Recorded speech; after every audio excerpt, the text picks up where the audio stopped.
بسم اللہ الرحمن الرحیم۔ السلام علیکم۔ غزوہ احد کے چند دن بعد کا ذکر ہے کہ حضور صلی اللہ علیہ وآلہ وسلم نے ایک روز اپنے ایک مدنی صحابی سے فرمایا کہ آج میں تمہارے گھر آؤں گا۔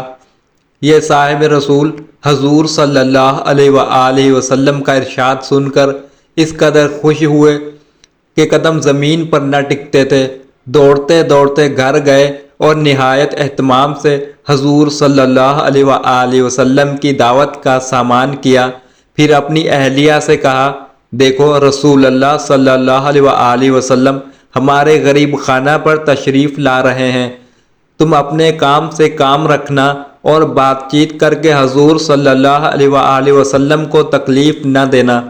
تھوڑی دیر بعد حضور صلی اللہ علیہ وآلہ وسلم نے نزول جلال فرمایا تو صاحب خانہ اور ان کی اہلیہ خورشید رسالت صلی اللہ علیہ وآلہ وسلم کو اپنے گھر میں جلوہ بار دیکھ کر فرط مسرت سے بے خود ہو گئے اور حضور صلی اللہ علیہ وآلہ وسلم کے سامنے دیدہ و دل فرش راہ کر دیے۔ بستر پہلے ہی بچھا رکھا تھا اور اس پر تکیہ بھی لگا دیا تھا۔ حضور صلی اللہ علیہ وآلہ وسلم سے درخواست کی کہ یا رسول اللہ کچھ دیر آرام فرمائیے۔ آپ صلی اللہ علیہ وآلہ وسلم مصروف خواب استراحت ہوئے تو ان صاحب نے اپنے غلام سے فرمایا کہ جلدی سے بکری کے اس بچے کو ذبح کر کے پکا لو، ایسا نہ ہو کہ آپ صلی اللہ علیہ وآلہ وسلم جاگتے ہی منہ ہاتھ دھو کر روانہ ہو جائیں۔ حضور صلی اللہ علیہ وآلہ وسلم بیدار ہو کر منہ ہاتھ دھونے سے فارغ ہوئے تو ان صاحب نے فوراً آپ صلی اللہ علیہ وآلہ وسلم کے سامنے دسترخوان بچھا دیا اور والہانہ ذوق و شوق کے ساتھ اپنے آقا صلی اللہ علیہ وآلہ وسلم کی خدمت اقدس میں گوشت خورما اور پانی پیش کیا۔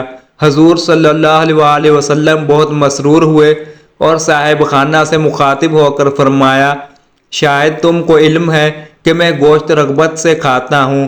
انہوں نے عرض کیا، ہاں یا رسول اللہ صلی اللہ علیہ وآلہ وسلم۔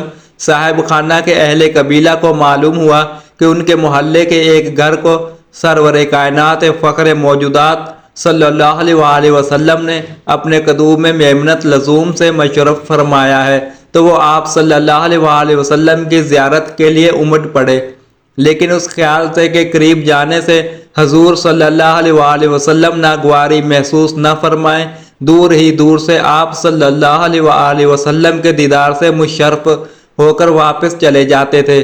کھانے سے فارغ ہونے کے بعد حضور صلی اللہ علیہ وآلہ وسلم چلنے لگے تو صاحب خانہ کی اہلیہ نے اندر سے پکار کر کہا، یا رسول اللہ، میرے ماں باپ آپ صلی اللہ علیہ وآلہ وسلم پر قربان ہوں، میرے شوہر اور مجھ پر درود پڑھیے۔ سرور کائنات صلی اللہ علیہ وآلہ وسلم نے بلا تعامل صاحب خانہ اور ان کی اہلیہ پر درود پڑھا۔ اللہ تم پر اور تمہارے شوہر پر رحمت نازل فرمائے، اور پھر خوش خوش تشریف لے گئے۔ مدینہ منورہ کے یہ خوش بخت صاحب رسول، جن پر خود امام الانبیاء ساقی کوثر صلی اللہ علیہ وآلہ وسلم نے درود بھیجا، حضرت جابر بن عبداللہ انصاری رضی اللہ تعالیٰ عنہ تھے، اور شہادت میں شریک ان کی اہلیہ حضرت سہیلہ بنت مسعود رضی اللہ تعالیٰ عنہا تھیں۔ حضرت جابر بن عبداللہ رضی اللہ تعالیٰ عنہ کا شمار نہایت عظیم المرتبت صحابہ رضی اللہ تعالیٰ عنہ میں ہوتا ہے۔ ان کا تعلق خزرج کی شاخ بنو سلمہ سے تھا۔ حضرت جابر رضی اللہ تعالیٰ عنہ کے دادا عمر بن حرام اور والد عبداللہ بن عمر رضی اللہ تعالیٰ عنہ اپنے قبیلہ کے رسا میں سے تھے۔ ایک چشمہ عین الزرق اور کئی قلعے ان کے تصرف میں تھے، تاہم حضرت جابر رضی اللہ تعالیٰ عنہ کے والد اکثر مقروض رہتے تھے کیونکہ وہ بڑے کثیر العیال اور فیاض تھے۔ اکثر ارباب سیر کا بیان ہے کہ حضرت جابر رضی اللہ تعالیٰ عنہ بیعت عقبہ کبیرہ کے موقع پر اپنے والد کے ساتھ شرف اسلام سے بہرور ہوئے۔ اس وقت ان کی عمر 19 برس کی تھی۔ رمضان المبارک 2 ہجری میں حق اور باطل کے درمیان میدان بدر میں پہلا معرکہ پیش آیا تو حضرت جابر رضی اللہ تعالیٰ عنہ بھی میدان جنگ کا عزم کیا، لیکن والد حضرت عبداللہ رضی اللہ تعالیٰ عنہ نے انہیں یہ کہہ کر روک دیا کہ تم گھر پر رہ کر اپنی خردسال بہنوں کی خبرگیری کرو، چونکہ 9 یا 10 بہنوں کے اکلوتے بھائی تھے، اس لیے والد کے حکم کی تعمیل کی۔ خود حضرت عبداللہ رضی اللہ تعالیٰ عنہ نے حضور صلی اللہ علیہ وآلہ وسلم کے ہمراہ کعبہ کا شرف حاصل کیا اور میدان بدر میں داد شجاعت دی۔ امام بخاری رحمۃ اللہ علیہ نے اپنی تاریخ میں لکھا ہے کہ حضرت جابر رضی اللہ تعالیٰ عنہ نے اگرچہ خاص لڑائی میں شرکت نہیں کی، لیکن وہ بدر پہنچ گئے تھے اور مسلمانوں کو پانی پلاتے تھے۔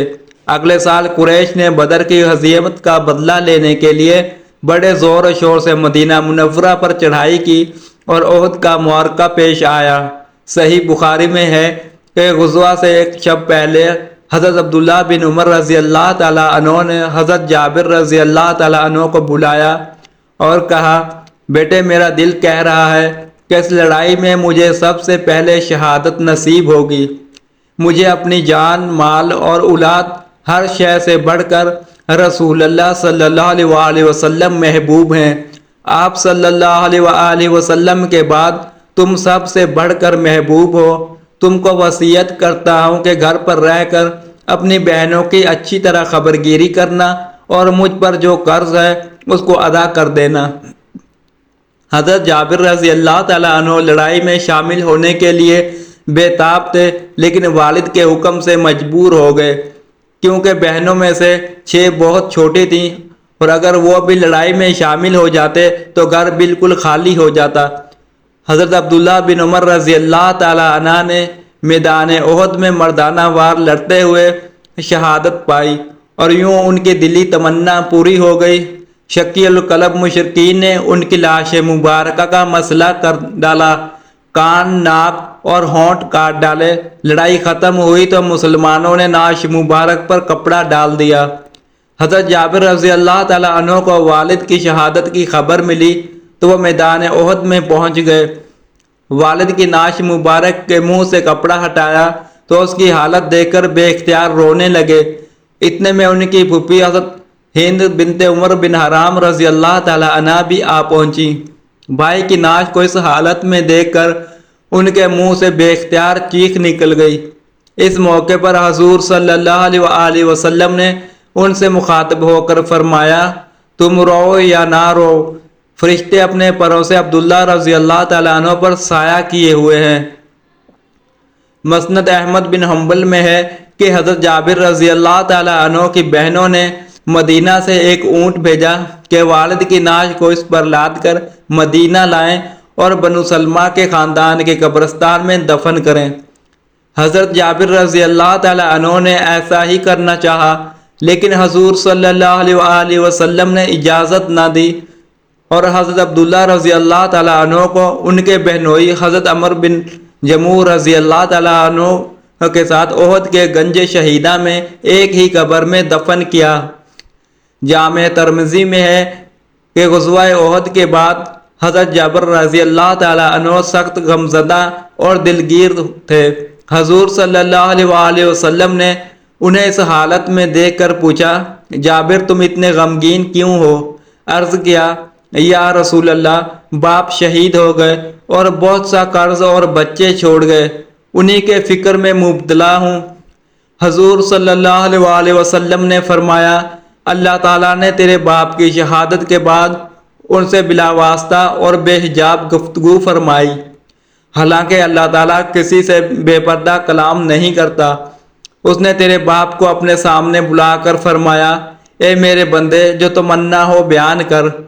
انہوں نے عرض کیا، اے اللہ، مجھے پھر دنیا میں بھیج دے تاکہ میں پھر تیرے دشمنوں سے لڑوں اور شہادت پاؤں۔ اللہ تعالیٰ نے فرمایا کہ یہ میرا قطعی فیصلہ ہے کہ جو دنیا سے آئے گا وہ واپس نہیں بھیجا جائے گا۔ عبداللہ رضی اللہ تعالیٰ عنہ نے عرض کیا کہ الہی میرے حال کی خبر میرے پسماندگان کو پہنچا دے۔ اس پر یہ ارشاد خداوندی نازل ہوا کہ جو لوگ اللہ کی راہ میں قتل ہوئے ان کو مردہ نہ سمجھو بلکہ وہ زندہ ہیں۔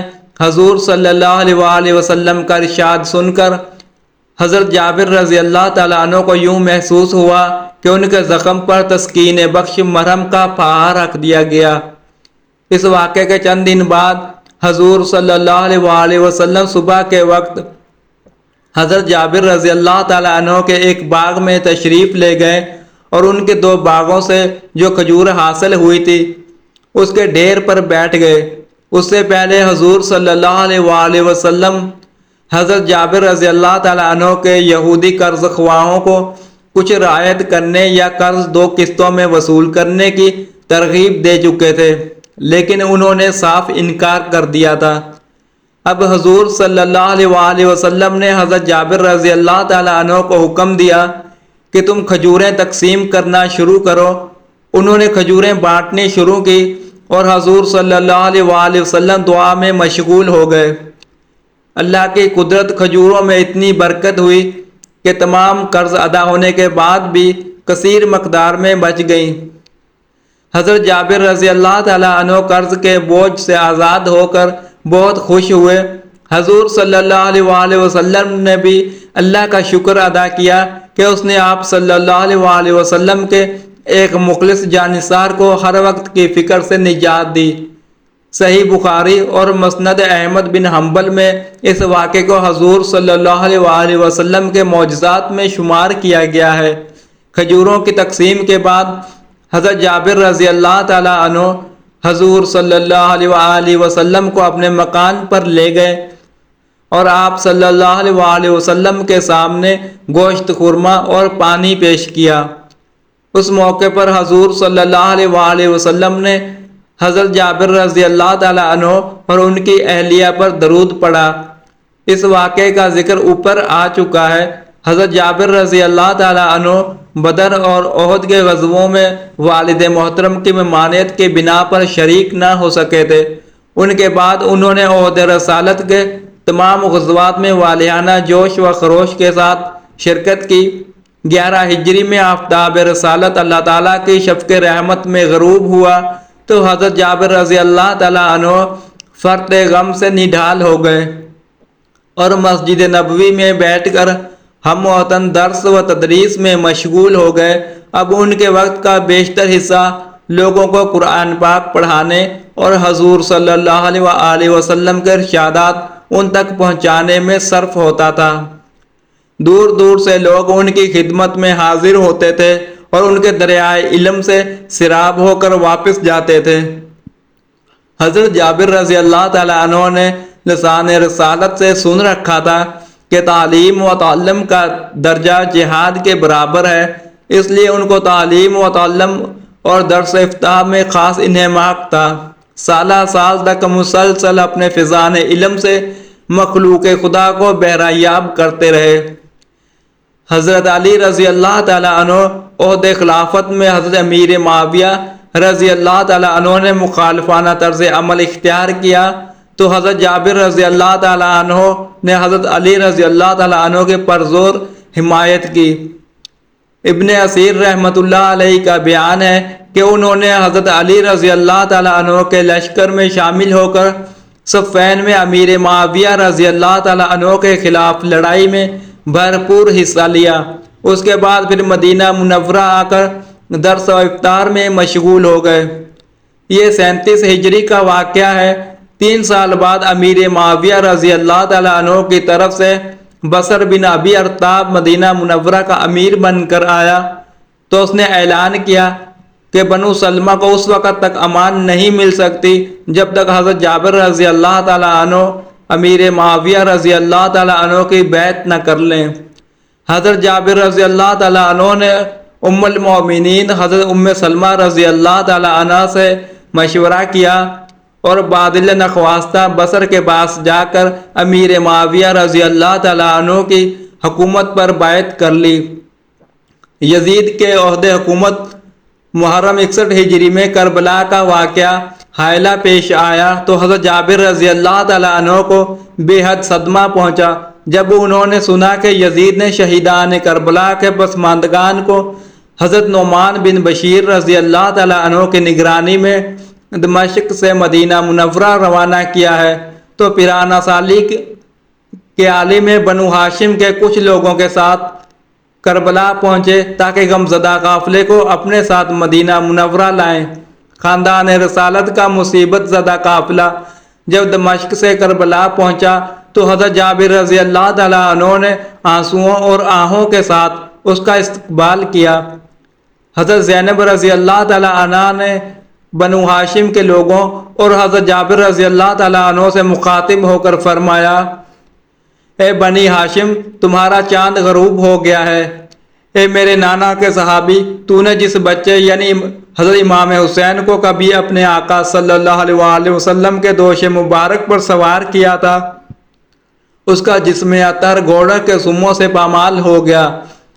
حضرت جابر رضی اللہ تعالیٰ عنہ اور اس موقع پر موجود دوسرے سب لوگ حضرت زینب رضی اللہ تعالیٰ عنہ کی باتیں سن کر بے اختیار رونے لگے۔ اس کے بعد وہ اس مصیبت زدہ قافلے کے ساتھ مدینہ منورہ پہنچے۔ 74 ہجری میں حجاج بن یوسف ثقفی مدینہ منورہ کا امیر مقرر ہو کر آیا تو اس نے ایسے تمام لوگوں سے باز پرس کی جنہوں نے حضرت علی رضی اللہ تعالیٰ عنہ کی پرجوش حمایت کی تھی۔ ان میں متعدد جلیل القدر صحابہ رضی اللہ تعالیٰ عنہ بھی شامل تھے۔ حجاج نے سرور کائنات صلی اللہ علیہ وآلہ وسلم کے ان جانثاروں کے احترام کو بالائے طاق رکھتے ہوئے ان کی گردنوں اور ہاتھوں پر مہریں لگوائیں۔ ابن اسیر رحمۃ اللہ علیہ نے اسد الغابہ میں لکھا ہے کہ حجاج نے حضرت جابر رضی اللہ تعالیٰ عنہ کے ہاتھ پر مہر لگوائی۔ اس وقت وہ عمر کے 94 منزلیں طے کر چکے تھے، آنکھیں جواب دے چکی تھی، سخت ضعیف اور ناتواں ہو چکے تھے، اور رقبہ صحابہ رضی اللہ تعالیٰ عنہ میں صرف وہی حیات تھے۔ اس واقعے کے چند دن بعد پیغام اجل آ پہنچا اور عالم اسلام کے اس برگزیدہ ہستی نے اس پر لبیک کہا۔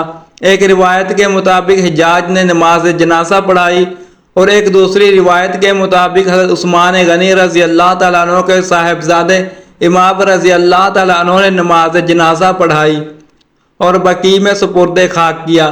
اللہ تعالیٰ ان پر ہزاروں رحمتیں نازل ہوں، آمین یا رب العالمین۔ ناظرین، کمنٹ باکس میں اللہ تعالیٰ کے 99 ناموں میں سے ایک نام ضرور ٹائپ کریں۔ اگر ویڈیو اچھی لگے تو ویڈیو کو لائک کریں، شیئر کریں اور چینل کو سبسکرائب کریں۔ شکریہ، اللہ حافظ۔